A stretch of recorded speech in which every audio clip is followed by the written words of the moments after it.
and we started rolling. And the planes ahead of me had left a lot of mud. I had asked before the mission, what was that coating on these B-17s on the underbelly?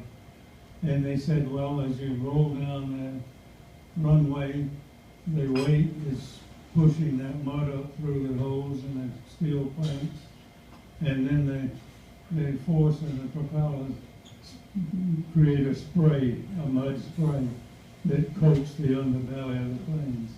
So that added even more weight to the takeoff. Anyway, here we go. We're off, we're rolling, and full throttle. I said a little prayer. I always said a prayer before every mission. I felt that Jesus was with me every day, on every mission. So I said a little prayer, and then I was literally lifting up on the wheel as the end of the runway was approaching. My first mission, full load, can you imagine?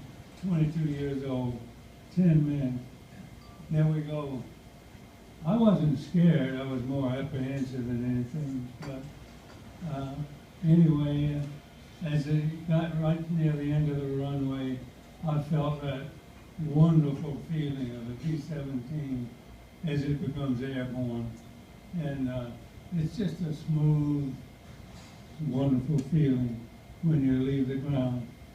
So I called gear up, and my co-pilot named Dick Coke, his last name was Coke, C-O-K-E, and I called him Coke all the time. So I said, gear up. Coke was already waiting with his hand on the switch. So up comes the gear, and then I said flaps half.